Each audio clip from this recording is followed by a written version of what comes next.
रूपी रस धारण कर लेता। या ऐसा अर्थ करिए भगवान का विशुद्ध सतोगुणी स्वरूप है, विवाह इत्यादि रजोगुणी कर्म है, इसलिए थोड़ी सी रज धारण करिए। ग्वाल वालों ने जाकर के मैया से बताई कि तेरे लाला ने माटी खाई। साटी लेके मैया डराए रही है, कन्हैया तेने माटी खाई। सुखदेव स्वामी तो यहाँ तक कह रहे यदि विवेद स्वयं भयम, जिससे भय भी भय मानता है, आज वो अपनी माँ से भयभीत है। बताओ क्या लीला। स्वामी अखंडानंद जी तो यहाँ तक लिखा कि जो अजित भी और घोर पराजित भी, वो अजित है, उसे कोई जीत नहीं सकता, लेकिन भक्तों के सामने हार जाता है।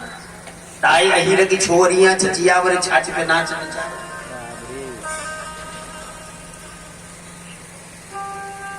मैया ने कही लाला तेने माटी खाई? बोले ना हम भक्षितवान अम्बा, हे अम्बा हे माँ, मैंने माटी ना खाई, अगर तू ना माने तो पश्य मैं मुखम पश्य, मेरे मुंह में देखे।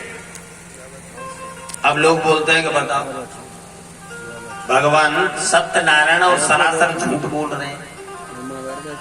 माटी खा गए और फिर कह रहे हैं कि ना हम भक्षितवान अम्बा, मैया मैंने माटी ना खाई भी हुक्म कर। बोले मैंने मिट्टी नहीं खाई। बोले झूठ बोल रहे हैं कि नहीं? बोले भगवान झूठ नहीं बोल रहे, सत्य बोल रहे हैं। बोले कैसे? बोले कठोपनिषद वेद का मंत्र देखे 1-2-15, यस्य ब्रह्म छत्रम च उभी भवत ओदन। जब प्रलय होती है तो जितना भी विश्व प्रपंच है वो सबको डकार जाता है, इसलिए भोगता है, अन्यथा वो अभोक्ता ही है, कभी कुछ खाता पीता नहीं। वैसे एक निवेदन करो, वेदांतियों का ब्रह्म अभोक्ता है, कभी कुछ खाता पीता नहीं है, लेकिन मैं आपसे निवेदन कर दूं, जब वो भक्तों की भावना के तदाकार होता है, सगुण साकार होता है, तो वेदांतियों का जो ब्रह्म कभी कुछ खाता पीता नहीं है, वो हमारे ब्रज में माखन दूध दही की बात छोड़ो, मिट्टी भी खा जाता है।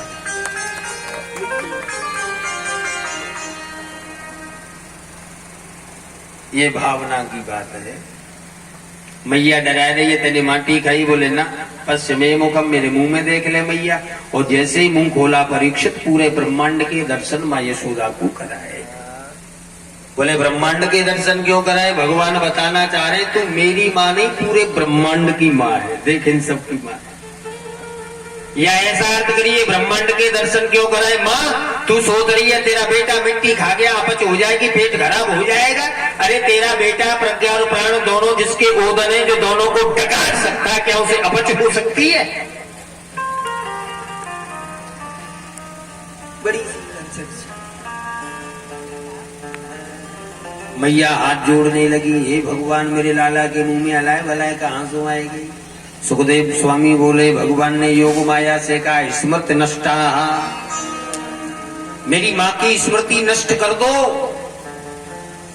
वारे भारत के ठाकुर अर्जुन को स्मृति दे रहा है, माँ की ले रहा है।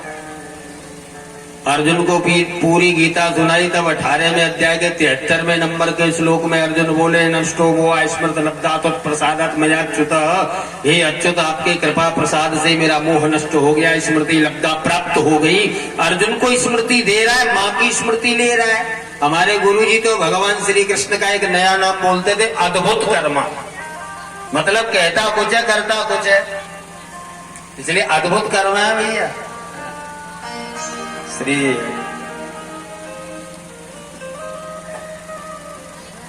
माँ की स्मृति नष्ट, स्मृति नष्ट करी। और सुखदेव स्वामी वर्णन कर रहे हैं,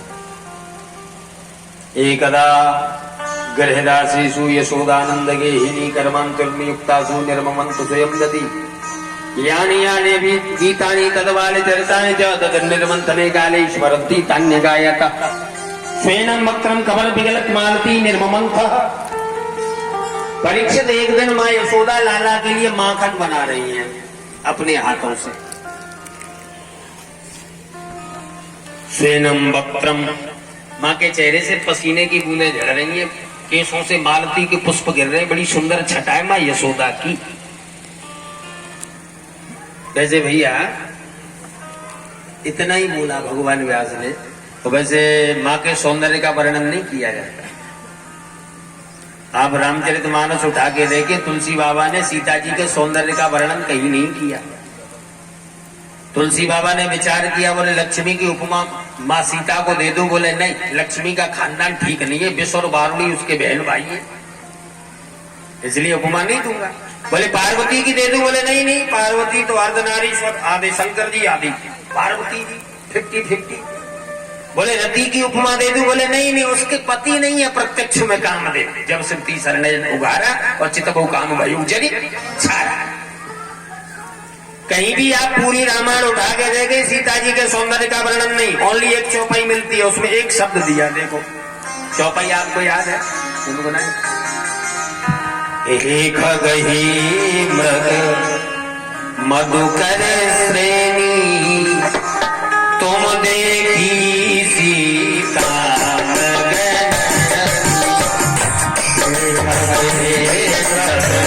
मधुकर श्रेणी,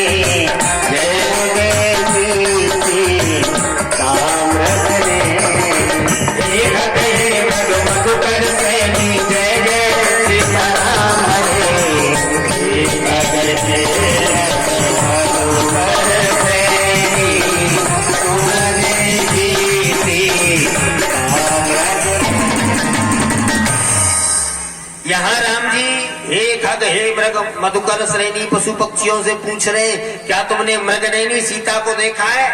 ओनली मृगनयनी शब्द का प्रयोग किया है, हिरणी जैसी आंखों वाली। और राम जी ने इतना विलाप किया है भैया। हे खग, खग का अर्थ क्या होता है? पक्षी। पक्षियों से पूछ रहे हैं। लेकिन मैं आपसे निवेदन करूं, राम जी जहाज जो उड़ते उनसे भी कह रहे, क्या तुमने, राम जी कह रहे सीता जी को देखा है? आपके जहाज तब नहीं थे तो विमान तो थे। एक ही बात।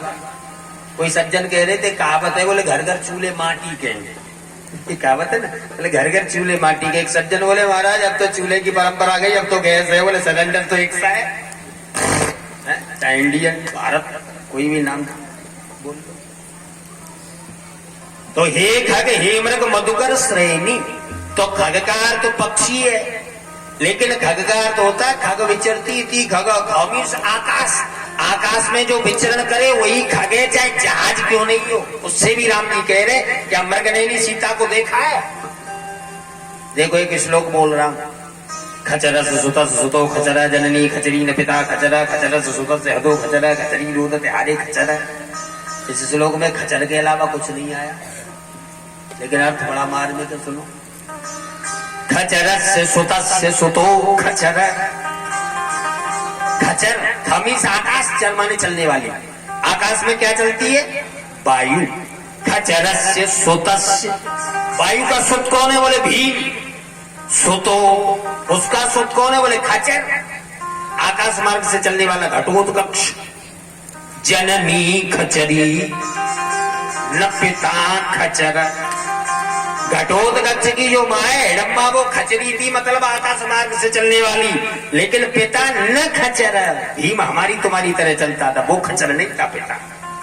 बोले इसको मारा किसने? बोले न खचर, कर्ण ने मारा है, वो भी खचर नहीं है। श्री, तो मैं आपसे निवेदन कर रहा हूं, बस यही मृगनयनी शब्द दिया। वैसे बलराम दास जी की रामायण में तो बड़े सुंदर भाव है। बोले राम जी जब सीता जी को खोजते जा रहे थे, एक चकवा चकवी क्रीड़ा कर रहे थे, राम जी ने कहा क्या तुमने हमारी किशोरी को देखा? ये नहीं बोले। राम जी ने कहा तुमने हमारी किशोरी को देखा है? इन्होंने कहा इस समय आपको हमसे बात नहीं करनी थी। राम जी ने श्राप दिया, जाओ मैं तुम्हें श्राप देता हूँ, तुम एक नहीं होंगे, विरह बना ही रहेगा, इसलिए विरह। चरण पकड़ लिए, प्रभु कुछ करो। बोले रात्रि में विरह रहेगा, दिन में जय सिया राम। विरह समाप्त। चकवा चक, ये पक्षियों का भी बड़ा वर्णन है। राम जी, ये बलराम दास जी की रामायण बोल रहा हूं। राम जी जब सीता जी को खोजते हुए जा रहे थे तो बगुले ने देखा। बोले सरकार आप इतनी साधु वेश में रो रहे हो, क्या बात है? बोले हमारी किशोरी को तुमने देखा है? बगुले ने कहा हाँ। बोले देखो ये जो मेरा रंग श्वेत हो गया है ना, किशोरी जी को रावण लेके जा रहा था, जब उन्होंने रोक करके कर्ण कर्तन करते हुए मैंने उन्हें जाते हुए देखा, उनका एक आंसू मेरे ऊपर गिरा तो देखो मैं उज्जवल हो गया। ये बलराम दास जी श्री है। यहाँ तक लेख मिलता है। बोले ये जो बेरी है ना, जो बेर खाते हैं आप और हम, इससे भी पूछा राम जी ने, ये शेरी राम, कई रामायण राम की है, ब्रह्मचक्र में लेख है इसका। तो बेरी ने कहा महाराज को रावण लेके जा रहा था, देखो उनके वस्त्र आभूषण मेरे में लगे रह गए। तो राम जी ने आशीर्वाद दिया है कि तुम अमर हो, काट दो बार बार, फिर उग जाती है बेरी। आप देखो राम जी। और एक लेख मिलता है, बोले गिलहरी ने बिल्कुल बड़ी स्पष्ट शब्दों में कहा कि रावण लेके गया है। राम जी प्रसन्न हो गए, बोले वाह, तो गिलहरी के ऊपर ऐसे हाथ फेरा है। तो ये जो लकीर सी बताते हैं, कुछ तो बोलते हैं सागर की, लेकिन ये यहाँ की। और राम जी ने आशीर्वाद भी दिया, तो कितने भी ऊंचे से गिरा दी जाए, तेरे चोट नहीं आए। अरे अनंतर कथा, ये पौराणिक चर्चा है।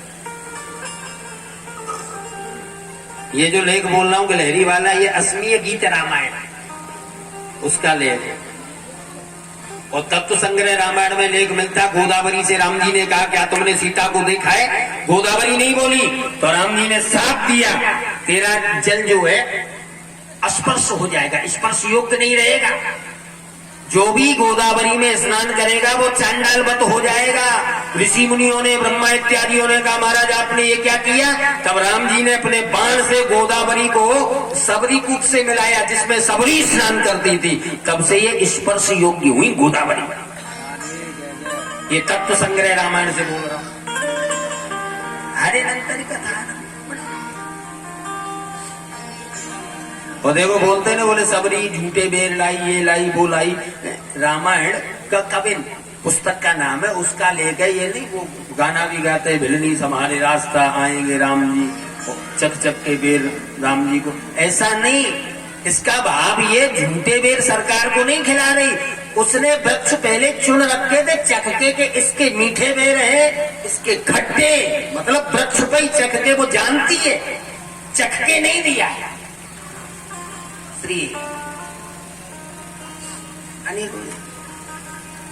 और यहाँ एक लेख मिलता है हरे अनंतरी कथा, तो वहीं आ जाओ, ज्यादा इधर में। एक हे मृग मधुकर श्रेणी तुम देखी सीता मृग नहीं, क्या कहा है हिरनी जैसी आंखों वाली। बोले यहाँ तुलसी बाबा ने नाम क्यों दिया भाई? काय को उपमा दी सौंदर्य की? बोले भैया यहाँ पुत्र माँ के सौंदर्य का वर्णन नहीं कर रहा है, पति पत्नी का नाम ले रहा है, तो कुछ भी बोल सकता है। महाराज दशरथ को देखो 60,000 वर्ष की उम्र हो गई, और कई को क्या कह रहे, बार बार कह रहा हूं समग्र सुलोचन पिक बचनी कारण मोई सुनाओ गजगामिनी निज कोप कर, हे सुमुखी हे सुंदरी पिक बचनी गजगामिनी। अब एक बात बताओ, 80 साल का डोगरा 90 साल की बुढ़िया से कहे बड़ी हैंडसम लग रही हो। मैं नहीं बोल रहा हूं, रामायण उठा के नहीं, इसका भाव क्या है? अब लोग बोलते हैं बताओ महाराज दशरथ के कई को सुमुखी कह रहे, सुंदर मुख वाली, ये क्या है? मैंने कहा सुमुखी ही थी। बोले कैसे? तुलसी बाबा ने कहा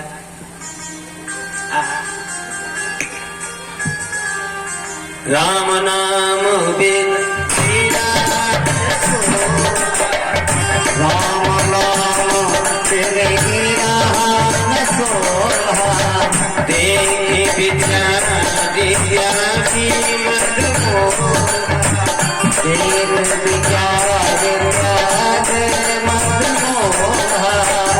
राम नाम बिन गिरा राम नाम बिन गिरा तेरी विचारा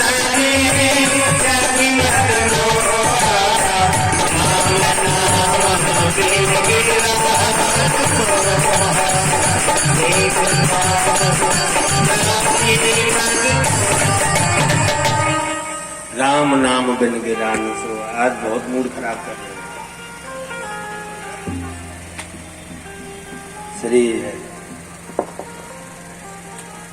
बोले मुख की शोभा तो प्रभु नाम से है, और जो बार बार राम राम राम कहे तो भाई सुमुखी हुई कि नहीं हुई बताओ?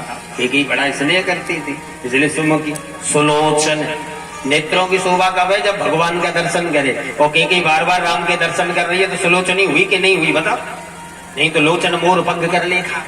जिन नेत्रों से कभी साधु संत महात्मा वेद शास्त्र पुराण उपनिषद के दर्शन नहीं किए, वो नेत्र नहीं, वो मयूर पंख में बने हुए नेत्र के समान है। तुम देखी सीता मृग नयनी मृगनयनी क्यों कहा? एक नया लेख बोल रहा हूं, ध्यान से सुनो। मानस भ्रम भंजनी रामायण से, बिल्कुल नगद कथा, उधार का रट्टा नहीं। दुर्वासा जी की कुटिया की चारों तरफ ऐसा साफ था कि जो भूमि में जो भी आए वो मृग योनि को प्राप्त हो जाए। अब सीता जी को मालूम नहीं, पुष्प तोड़ने गई, इतने में मृगी बन गई। अगस्त जी आए, अरे ये तो जगदम्बा एकदम साप से मुक्त किया।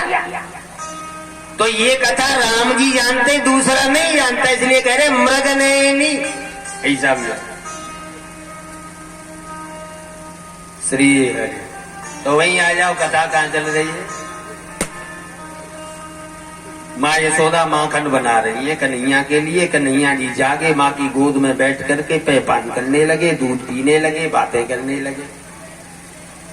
कन्हैया जी बोले, मैया ये बता, जगत में तू सबसे ज्यादा प्रेम कौन सो करे? मैया बोली, बेटा बुढ़ापे में तो को पायो तोते ज्यादा लगाव और कौन सो है? परीक्षित एक पात्र में दूध गर्म हो रहा था, उसमें उबाल आई, उफान आई, दूध निकलने लगा। तो मैया ने लाला को तो नीचे बिठाई दियो, दूध को उठाने चली गई। कन्हैया जी को आवेश आ गया, मैया झूठ कहे, मोते कह रही कि तोते ज्यादा लगावे, मोते ज्यादा दूध सोए, तो माखन को माट तोड़ दियो। मैया को क्रोध आया। एक भाव और कि भगवान को क्रोध का क्यों आया? स्वामी अखंडानंद जी महाराज ने लिखा, 100 गायों का दूध एक पद्मगंधा नाम की गाय को पिलाया जाता, और पद्मगंधा नाम की गाय जब थोड़ा सा दूध देती वो कन्हैया पीते थे, फिल्टर होके आता था भैया। 100 गायों का दूध पद्मगंधा को, पद्मगंधा जब थोड़ा सा दूध देती वो कन्हैया पीते। एक लेख मिलता है, एक महात्मा ने हजारों वर्ष तपस्या करी, शरीर शांत हो गया, शरीर की जगह पे घास हो गया, और घास को नंद बाबा की गायों ने खाया तो महात्मा दूध के रूप में परिणत हुए। और 100 गायों का दूध पद्मगंधा ने पिया तो पद्मगंधा के दूध के रूप में परिणत हुए और पात्र में गर्म हो रहे। महात्मा रूपी दूध ने देखा कि भगवान माँ का दूध पी रहा है, अगर छक जाएगा, झिक जाएगा तो अपन किस काम आएंगे? इससे तो बढ़िया है कि जल करके प्राणांत कर दे, देहांत कर दे, शरीर शांत कर दे। भगवान को आवेश आ गया, अरे महात्मा तुमने इतना धैर्य धारण किया, हजारों वर्ष तपस्या करी, फिर घास बने, फिर 100 गायों के दूध के रूप में, फिर पद्मगंधा के दूध के रूप में। अगर मैं तुम्हें दूध के रूप में नहीं लेता तो दही के रूप में ले लेता, और दही के रूप में नहीं लेता तो मक्खन के रूप में ले लेता। तुमने धैर्य छोड़ दिया तो हमने माट फोड़ दिया। आगे आगे कन्हैया, पीछे पीछे मैया। माँ सोच रही है छोड़ूंगी नहीं, लेकिन नहीं पकड़ पा रही है। भगवान कहते हैं अहंकारी से मेरा कोई संबंध नहीं है। अभिमान दंबादिकम त्याज्यम, नारद भक्ति सूत्र का 64वें नंबर का सूत्र बोल रहा हूँ। महाभारत शांति पर्व 3:29-40, ये न त्यजस तत्यज, अहंकार छोड़िए, ना अहंकार परो रिपु, मोहपंस 2:40। अहंकार से बड़ा अपना कोई शत्रु नहीं है। जीव के जीवन में जब अहंकार फलित होता है तो ओमकार की कृपा गलित हो जाती है, फिर ओम कृपा नहीं करता। माँ जब थक गई तो कन्हैया पास में आ गए। माँ बांध रही है परीक्षित, लेकिन रस्सी 2 अंगुल छोटी पड़ गई। श्री बोले, रस्सी 2 अंगुल छोटी। बोले 2 अंगुल छोटी क्यों पड़ी? बोले रस्सी जो है संकेत कर रही है कि समरिया आपको 2 का उद्धार करना, नलकूबर और मणिग्रीव का, इसके 2 अंगुल छोटी। या ऐसा अर्थ करिए 2 अंगुल छोटी क्यों पड़ी? रस्सी बताना चाह रही है कि बोले जहां नाम और रूप ये 2 होते, बंधन वही है। जहां नाम भी हो, रूप भी हो, और जिसका ना कोई नाम है ना रूप है, तो बताओ बांध सकते हो? नहीं बांध सकते। वैसे वेदांत के द्वारा अध्यस्त में ही बंधन है, अधिष्ठान में बंधन नहीं है। श्री हरि। कुछ लोग कहते, बताओ कथावाचक लोग कितनी गप्पे हाँकते हैं। पूरे ब्रज की रस्सी लाई गई, लेकिन रस्सी 2 अंगुल छोटी पड़ गई। लोग बोलते हैं, तो बताओ कैसी? चलो मैं तुम्हारे ही दिमाग से तुम्हें समझा रहा हूं। एक अंधे व्यक्ति को सूर्य की तरफ मुंह करके खड़ा कर दो, फिर उस सूरदास से पूछो कि सूरदास जी सूर्य दिख रहा है, तो अंधे को सूर्य दिखेगा? नहीं दिखेगा। अब आप सोचे कि सूर्य इसलिए नहीं दिख रहा है कि सूरदास जी अकेले हैं। ऐसा करो 100 सूरदास खड़े कर दो, शायद लाइट बढ़ जाए। अब 100 सूरदास खड़े कर दिए जाए, फिर कहा जाए सूरदास जी सूर्य दिख रहा है, तो दिखेगा? नहीं दिखेगा। ठीक उसी प्रकार से रस्सी का जो गुण है, बांधने की जो क्षमता है, सामर्थ्य है, शक्ति है, वो अनंत गुण प्रभु में लीन हो जाती तो पूरे ब्रज की क्या पूरे विश्व की रस्सी ले आओ तब भी नहीं बांध सकता। श्री जब मां थक गई तो छोटी सी रस्सी से ही बंध गए। नाम पड़ा दामोदर दामम रस्सीम उदरम यस्या सा दामोदर। जा भगवान के पेट सो रस्सी बंधी होए, बाको नाम है दामोदर। जाके पेट सो रस्सी। तो वैसे तो बाकी अनेकों नाम है, अनेकों रूप है भैया, अनेकों नाम। वेद तो यहां तक कह रहा है जो कुछ है वो परमात्मा ही है। ब्रह्मसूत्र 3:31 परमता सेतु मान संबंध भेद विपदेशी। सेतु उन्मान संबंध भेद ये 4 बताए। ये जो भगवान है वो सबका सेतु है, मतलब धारण करने वाला। अथे आत्मा सेतु धरणा छांदोग्योपनिषद 8:4-1। वो सेतु है, उन्मान है। उन्मान मतलब वो सबसे बड़ा है, महतो महियान। कावानस महिमा तो जाजन सुपुरुका पादो सर्वा भूतान त्रिपाद सनमतन देवी छांदोग्योपनिषद 3:6। सेतु, उन्मान और संबंध। बोले भैया संबंध भी उसी से। और यहाँ भेद भी बता रहे। स विश्वकृत विश्व विधात्म जोनिर ज्ञ काल कालो गुणी सर्व विद्य प्रधान क्षेत्र पतर गुणे सा संसार मोक्ष स्थिर बंध हेतु। ये वेद का मंत्र है, श्वेता से 6:16। फिर वेद बोल रहा तमीशानम वरदम देव मीड्यम चाप्य माम शांत मत्यंतमेति। यहाँ देखो एक निवेदन करूं, यहाँ भेद दर्शन बोल रहा हूं। यहाँ भेद है ये सर्वेश्वर। वेद कह रहा है मांडुक्योपनिषद का 6वें नंबर का मंत्र है, वो सर्वेश्वर है, सबका ईश है। तो यहाँ भेद हुआ क्या? नहीं, अलग ही तो होगा, तभी तो ईश्वर है वो। यहाँ भेद दर्शन ए सर्वेश्वर एस भूताधिपति ही, यहाँ भी भेद है। बृहदारण्यकोपनिषद 4:22। फिर भेद दर्शन बोल रहा हूँ। एतस्वा अक्षरस्य प्रशासने गार्गी सूर्या चंद्रमसौ। ये गार्गी से कह रहे, यहाँ भी भेद बता रहे। ये भेद दर्शन हुआ, लेकिन तत्वता अभेद दर्शन है। छांदोग्योपनिषद 6:8-7 तत्वसी श्वेत केतु अयमात्मा ब्रह्म। बृहदारण्यकोपनिषद 2:5-19 तुम स्त्री तुम पुमानस तुम कुमार उत्तम कुमारी ही